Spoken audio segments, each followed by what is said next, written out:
Capítulo 2.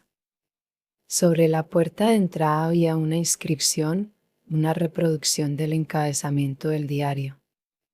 The New York Banner. La inscripción era pequeña, expresión de fama y de poder que no requería énfasis. Era como una sonrisa fina, burlona, que justificaba la fealdad desnuda del edificio. El edificio era una fábrica desdeñosa de toda ornamentación, salvo la que implicaba aquel nombre. El vestíbulo era lo mismo que la boca de un horno. Los ascensores conducían una corriente de combustible humano y luego la esparramaban. Los hombres no tenían prisa, pero se movían con rapidez regulada. Nadie arañaba en aquel vestíbulo. Las puertas del ascensor sonaban como válvulas, con ritmo pulsátil en su ruido. Gotas de luz roja y verde brillaban señalando el progreso del ascensor al elevarse. Se hubiera dicho que todo en aquel edificio estaba manejado por una autoridad informada de cada movimiento, como si el edificio estuviera vertiendo una energía canalizada, funcionando blando, calladamente, como una máquina magnífica que nadie podía destruir. Nadie prestó atención a un hombre de rojos cabellos que se había detenido en el vestíbulo. Howard Rourke levantó la vista a la bóveda de azulejos. Nunca había odiado a nadie. En alguna parte de aquel edificio estaba su propietario, el hombre que le había hecho sentir el odio más de cerca. Dale Winant miró el relojito que tenía sobre la mesa. Dentro de pocos minutos tenía una cita con un arquitecto. Había muchas entrevistas semejantes en su vida. Sabía lo que tenía que decir, y con un arquitecto no se requerían más que unas palabras para comprenderse. Estaba leyendo un editorial de Albus Carret sobre los alimentos que el público le daba a las ardillas del Central Park y una columna de Ellsworth Stuggy sobre los méritos de una exposición de pintura que habían presentado los obreros del Departamento de Sanidad. Un zumbido sonó en su escritorio, y la voz de la secretaria. El señor Howard Rourke, señor Winant. Está bien, dijo Winant, apretando el botón. Conforme retiró su mano, notó la hilera de botones que había en el borde de la mesa, pequeñas perillas brillantes con un código de color propio, representando cada una al término de un cable que se extendía por alguna parte del edificio. Cada cable servía para mandar en algún hombre, cada hombre mandaba a muchos hombres que estaban a sus órdenes. Cada grupo de hombres contribuía a dar la forma final a las palabras que aparecían en el diario para ir a millones de hogares, para penetrar en millones de cerebros humanos. La puerta del despacho se abrió. Winant no estaba seguro de si se había levantado al punto, como la cortesía lo requería, pero se encontraba en aquel momento sentado, mirando al hombre que acababa de entrar. Rourke no estaba seguro de haberse detenido cuando entró, de no haber avanzado mirando al hombre que se hallaba detrás de la mesa. Quizá no hubiera habido interrupción en sus pasos y solo le había parecido que se había detenido. Fue solo un instante en que los dos olvidaron los términos de la realidad inmediata, en que Winant olvidó el propósito para el cual había citado a aquel hombre, en que Rourke olvidó que aquel hombre era el marido de Dominique, en que no existieron la puerta, ni la mesa ni la alfombra, y solo la conciencia total, en cada uno de ellos, del hombre que tenía delante. Solo dos pensamientos se encontraron en medio de la habitación. Este es Gal Winant. Este es Howard Rourke. Después Winant se levantó, su mano hizo un ademán de simple invitación para que él se sentara en la silla que estaba junto a la mesa. Rourke se aproximó y se sentó, y ambos no advirtieron que no se habían saludado. Winant se sonrió y dijo lo que nunca había pensado decir. No creo que quiera trabajar para mí. Quiero trabajar para usted, dijo Rourke, que había ido preparado para rozar. ¿Ha visto las cosas que he construido? Sí. Winnan se sonrió. Esto es diferente. No es para mi público. Es para mí. ¿Nunca he edificado para usted hasta ahora? No, si no se cuenta la jaula que tengo sobre un tejado y esta vieja fábrica del diario. Me pregunta usted por qué nunca he edificado una casa para mí teniendo medios para poder erigir una ciudad a mi gusto. No sé. Creo que usted deberá saberlo. Se olvidó de que no permitía a los hombres a sus órdenes que tuvieran la presunción de especular personalmente sobre él. Porque no ha sido feliz, repuso Rourke. Lo dijo simplemente, sin insolencia, como si allí no le fuese posible más que una sinceridad total. No era el principio de una entrevista, era como la continuación de algo comenzado hacía tiempo. Aclare eso, dijo Winnan. Creo que usted me comprende. Quiero oírle la explicación. La mayoría de la gente edifica conforme vive, como algo rutinario, como un accidente sin sentido, pero pocos comprenden que construir implica un gran símbolo. Vivimos en nuestros espíritus y la existencia es la intención de llevar esa vida a la realidad física y manifestarla en gesto y forma. Para el hombre que comprende esto, la casa que posee es una expresión de su vida. Si no la construye cuando tiene medios para hacerlo, es porque su vida no ha sido lo que quería. ¿No cree que es un absurdo decirme eso precisamente a mí? No. A mí tampoco. Rourke se sonrió. Pero usted y yo somos los únicos que podríamos decirlo. Otra parte de su discurso dice que yo no he tenido lo que he querido, o que se me puede incluir entre los pocos que comprenden un gran símbolo. Tampoco quiere retractarse de eso. No. ¿Cuántos años tiene? 36. Yo tenía la mayor parte de los diarios que tengo ahora cuando tenía esa edad. Y agregó, no lo digo como una observación personal.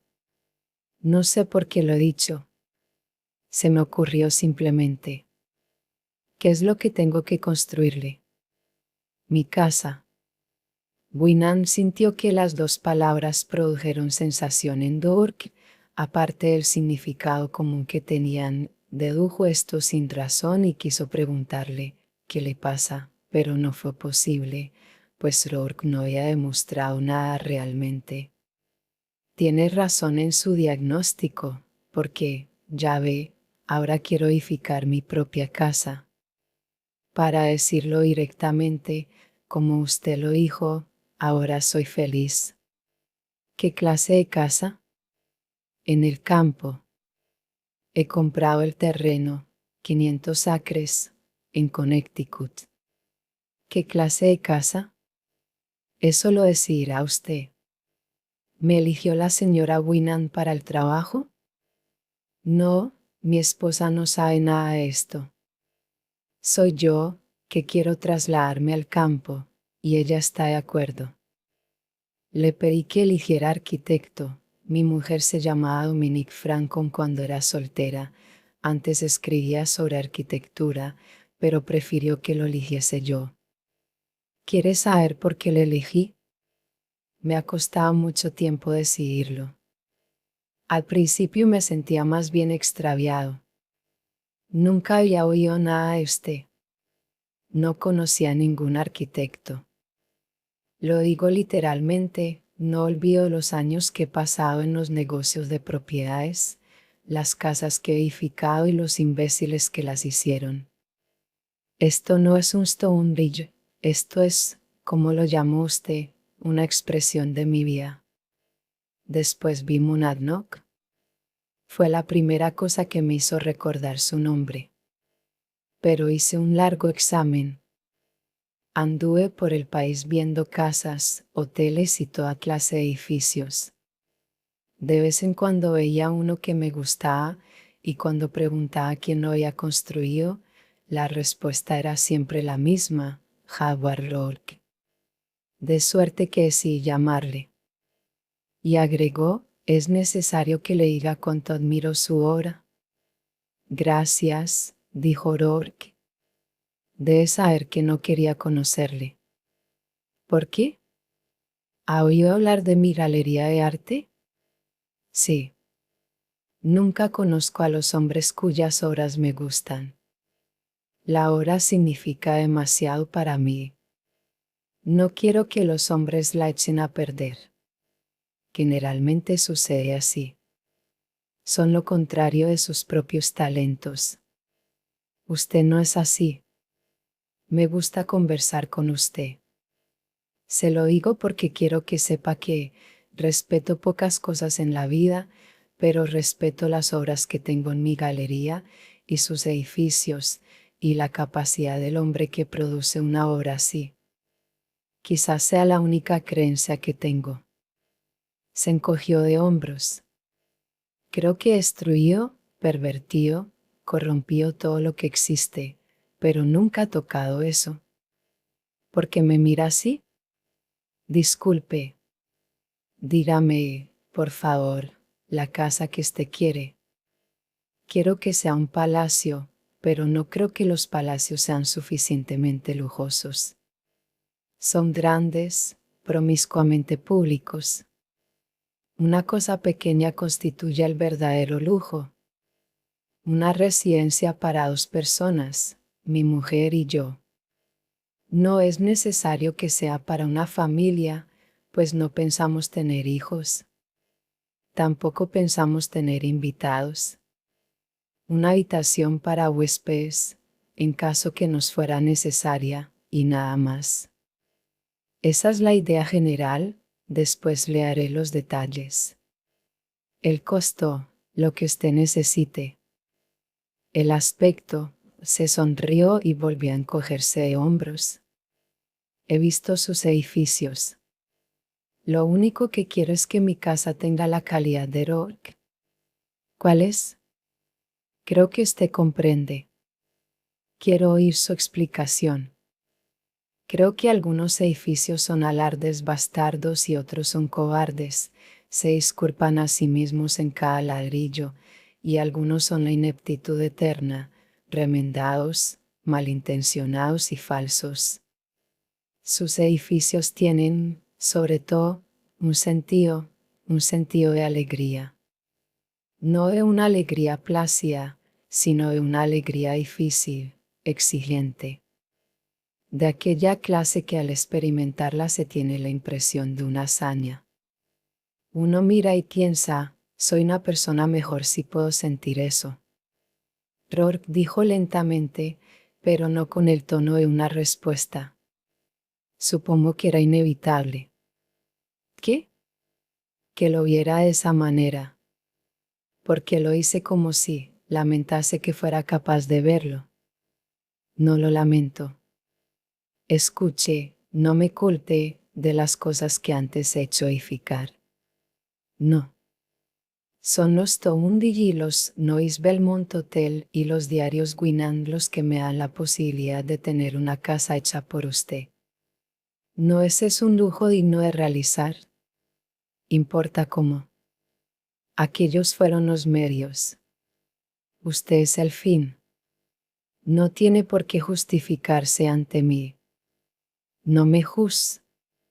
Sí, creo que lo estaba haciendo. No tiene necesidad de hacerlo. Yo no estaba pensando en lo que usted ha edificado. Winnan preguntó. ¿En qué estaba pensando? ¿En qué me considero impotente ante cualquiera que ve lo que vio usted en mis edificios? ¿Cree que necesita ayuda contra mí? No. Solo que no me siento impotente, por regla general. Yo tampoco estoy acostumbrado a justificarme, por regla general. Entonces, está bien, ¿verdad? Sí. Debo decirle mucho más acerca de la casa que quiero. Supongo que un arquitecto es como un profesor, que debe saber todo de la gente que tiene que vivir en la casa, ya que lo que les da es más personal que sus mismas ropas y que su alimento. Por favor, considérelo con el espíritu, Y perdóneme si nota que para mí es difícil decirlo, que nunca me he confesado. Ya ve, quiero esta casa porque estoy muy enamorado de mi esposa. ¿Qué le pasa? ¿Le parece que es una manifestación impertinente? No, continúe. No puedo ver a mi esposa entre las otras personas. No son celos. Es mucho más y mucho peor. No puedo soportar que ande por las calles de la ciudad, ni compartir con ella ni siquiera las tiendas, los teatros, los taxis, las aceras. Tengo que ponerla fuera del alcance de todos. Debo sacarla del alcance de la gente para que nadie pueda tocarla en ningún sentido. Esa casa tiene que ser una fortaleza. Mi arquitecto tiene que ser mi guarda. Rourke se quedó mirándole. Tenía que mantener los ojos en Winnan para poder escucharle. Winnan sentía el esfuerzo de su mirada, no lo reconocía como un esfuerzo, sino como una fuerza. Se sintió apoyado en su mirada y le pareció que todo era fácil de confesar. Esa casa debe ser una prisión. No tanto. Debe ser una caja de caudales. Una cripta para guardar en ella las cosas que son demasiado preciosas para exhibirlas. Pero debe ser aún más. Debe ser un mundo separado, tan hermoso que jamás echemos de menos el que hemos dejado. Una prisión solo por el poder de su propia perfección. Ni rejas ni terraplenes, pero que su talento esté como un muro entre nosotros y el mundo. Eso es lo que quiero de usted. Y más. ¿Ha edificado alguna vez un templo? Por un instante Rourke careció de fuerzas para responder, pero vio que la pregunta era sincera. Winnan no sabía nada. Sí, replicó. Entonces piense en este trabajo como si pensase en un templo. Un templo para Dominique Winnan. Quiero que la conozca antes de proyectarlo. Conocí a su señora hace algunos años. ¿La conoce? Entonces lo comprenderá bien.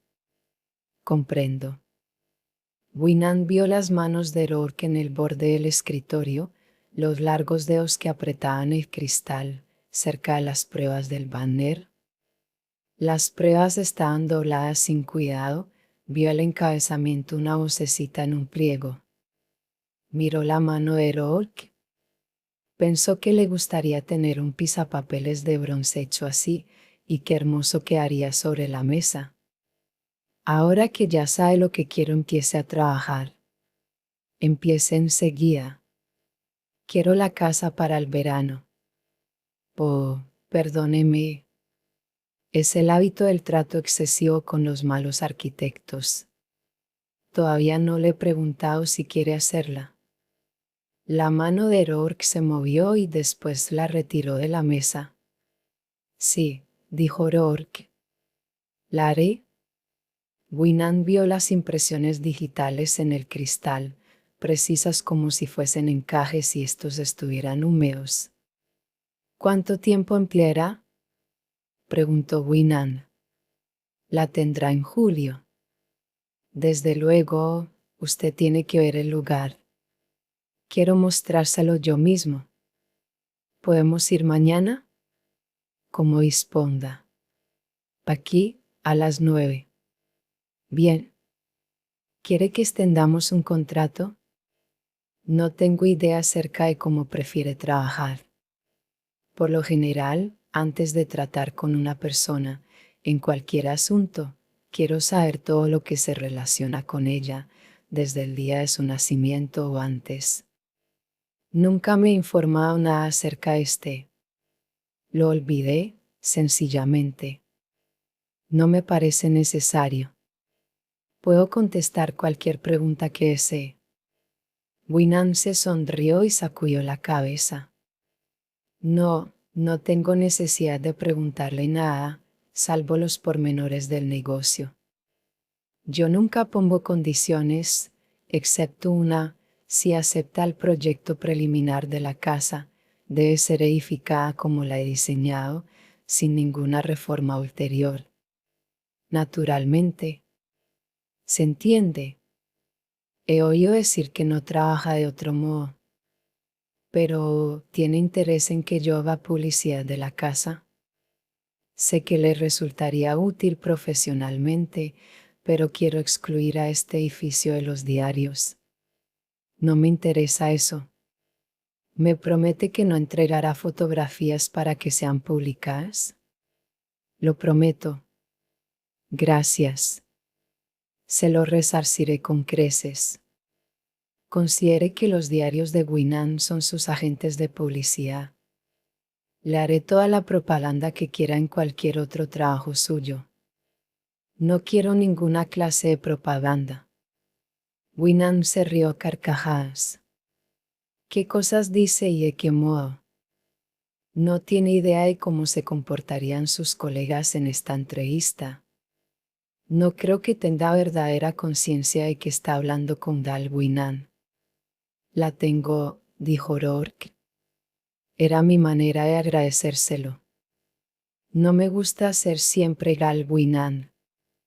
Ya lo sé. Voy a cambiar de tema y hacerle una pregunta personal. Usted dijo que me iba a contestar cualquier cosa. Sí. ¿Le ha gustado ser siempre Howard Rourke? Rourke se sonrió. La sonrisa era alegre, de asombro, e involuntariamente despectiva. Ya lo ha contestado, dijo Guinan. Después se levantó, tendiéndole la mano. Mañana, a las 9. Cuando Rourke partió, Guinan se sentó a su mesa, sonriendo. Movió su mano hacia uno de los botones, y se detuvo. Recordó que tenía que asumir unos modales distintos, los de costumbre, que no debía hablar como lo había hecho en la última media hora. Entonces comprendió cuán extraña había sido la entrevista. Por primera vez en su vida había hablado con un hombre sin sentir asco, sin la necesidad de disfrazarse que siempre había experimentado con la gente, no había tenido que hacer ningún esfuerzo, era como si hubiese hablado consigo mismo. Apretó un botón y dijo a su secretaria: dígale al jefe de archivo que me envíe todo lo que tenga acerca de Howard Rourke. Adivine de qué se trata, dijo Alba Scarrett con voz que imploraba para que le pidiesen información. El Schwarztuji agitó la mano impacientemente con un ademán negativo, sin levantar los ojos de la mesa. Bueno, Alba. Estoy ocupado. Pero esto es interesante, el Schwarz. Es realmente interesante. Sé que usted querrá saberlo. Tuji levantó la cabeza y lo miró, la débil contracción de fastidio en los ángulos de los ojos daba a entender a Scarlett que aquel instante de atención era concedido como un favor, y dijo con un tono de enfática impaciencia: bueno, ¿qué es? Scarlett no se ofendía con los modales de Tuji. Este lo trataba así desde hacía unos años, pero Scarlett no advirtió la transición en sus relaciones. Con el tiempo notó el cambio, pero era demasiado tarde para molestarse. Scarlett se sonrió como un alumno brillante que espera que el profesor lo alabe por haber descubierto un error en el propio texto del maestro. El Schwarz, su FBI privada, pierde terreno. ¿De qué me está hablando? Apuesto a que no sabe lo que está haciendo Gal, y cree estar siempre informado. ¿Qué es lo que no sé? Adivine quién ha estado en la oficina de Gal. Querido Alba, no tengo tiempo para acertijos. No lo adivinaría en 1000 años. Muy bien, ya que es la única manera de desembarazarme de usted, le haré la misma pregunta. ¿Quién estuvo hoy en la oficina de Gal? Howard Rourke. Tuji se volvió, olvidando dominarse, y dijo con incredulidad: no. Sí, respondió Scarlett orgulloso del efecto producido. Sí, dijo Tuji, y reventó de risa. Scarlett trató de sonreír ansioso de unir su risa a la de Tuji, pero no estaba seguro de la causa de su diversión. Sí, es divertido, pero en realidad, ¿por qué se ríe Ellsworth? Oh, Alba, llevaría mucho tiempo explicárselo. Creía que no tiene ningún sentido de lo espectacular, Alba. No le gustan los fuegos artificiales. Si quiere saber con qué tiene que contar, piense que las peores guerras fueron las religiosas ante sectas de la misma religión o las guerras civiles entre hermanos de una misma raza. Estoy encantado de que esté tan alegre, pero pensé que era algo malo. Por supuesto que es malo, pero no para nosotros. Pero mire, usted sabe cómo hemos insistido, sobre todo usted, en que Rourke es el peor arquitecto de la ciudad y ahora nuestro jefe lo contrata. ¿No puede resultar molesto? Eso. O, quizá. ¿Qué hacía en la oficina de Winnan? ¿Acaso un trabajo? Es lo que no sé. No lo he podido averiguar. Nadie lo sabe. ¿Ha oído decir algo acerca de si Winnan ha proyectado edificar algo últimamente? ¿No? ¿Y usted? No, sospecho que mi FBI está perdiendo terreno. Oh, bueno. Uno hace todo lo que puede. Pero mire, Ellsworth, tengo una idea. Tengo una idea que podría resultar útil para nosotros. ¿Qué idea? Gale está imposible últimamente. Después de todo, usted lo predijo, Ellsworth. Usted tenía razón. Usted siempre tiene razón. Que me condenen si puedo adivinar qué ocurre, si Dominique es la causa o si hay algún otro cambio en su vida, pero algo ocurre. Porque tiene de improviso excesos y lee cada línea de cada edición y pone el grito en el cielo por las cuestiones más insignificantes. Últimamente rechazó 3 de mis mejores editoriales y antes jamás había hecho nada semejante. ¿Jamás? ¿Sabe lo que me dijo? La maternidad es maravillosa, Alba, pero por Dios, vaya despacio con el embarazo. Hay también un límite para la depravación intelectual. ¿Qué depravación? Se trataba del editorial más dulce que haya hecho para el Día de la Madre. Con sinceridad, yo mismo estaba conmovido. ¿Desde cuando aprendió a hablar de depravación? El otro día llamó a Jules Faulkner ropavejero y arrojó su artículo del domingo a la papelera, en su propia cara. Un trabajo maravilloso sobre el teatro de los obreros. A Jules Faulkner, nuestro mejor escritor. No hay que asombrarse si no le queda un solo amigo aquí. Si antes lo odiaban, hay que oírlos ahora. Los he oído. Ha perdido firmeza, Ellsworth. No sé qué haría si no fuese por usted y por las personas encantadoras que usted eligió. Esos jovencitos suyos constituyen, prácticamente, todo nuestro actual medio de trabajo, y no nuestras viejas vacas sagradas, que se desprestigian cuando escriben. Esos brillantes muchachos harán marchar al Banner. Pero Gale. Escuche, la semana pasada echó a Dwight Carson. Creo que eso es significativo. Dwight Carson era un peso muerto y un estorbo que perjudicaba, pero era el primero de aquellos favoritos especiales de Gail, de aquellos muchachos que vendieron sus almas. De suerte que me gustaba tener cerca a Dwight. Era excelente, sano, era una reliquia de los mejores días de Gail. Ya siempre dije que era la válvula de escape de Gail, y cuando, de súbito, echó a Carson, no me gustó, Ellsworth, no me gustó nada. Ahora, ¿qué piensa usted de Rourke? ¿Qué sabemos de él? Que es un maniático, un raro, Un loco. Está bien, pero ¿qué más? Que es uno de esos tontos a los cuales no se los mueve con amor, ni con dinero ni con un cañón de 16 pulgadas. Es peor que Dwight Carson, peor que todo el grupo de favoritos de Winnan juntos. ¿Ve lo que le quiero decir? ¿Qué va a hacer Gal cuando se encuentre con un hombre estos? Una cosa solamente, sí, yo conozco a Gal, y vaya si lo conozco. Por eso me siento esperanzado. Esto es lo que le hacía falta desde hace tiempo. Un trago de su vieja medicina. La válvula de escape. Quebrará la espina dorsal de ese muchacho, y eso será bueno para Gal. Será lo mejor del mundo, y lo volverá a su estado normal. Eso es mi opinión, el Schwartz.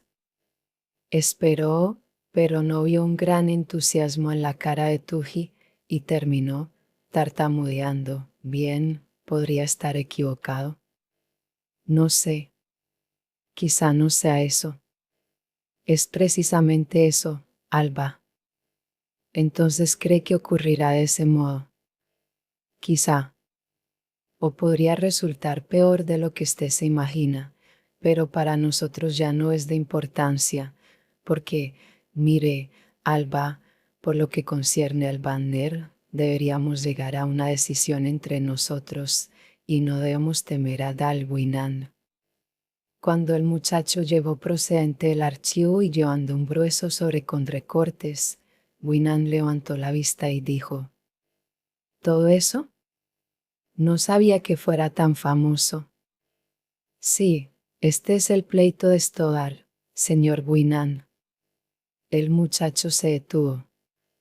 No había nada de malo, excepto las arrugas en la frente de Winnan, y él no lo conocía bastante para saber qué significaban.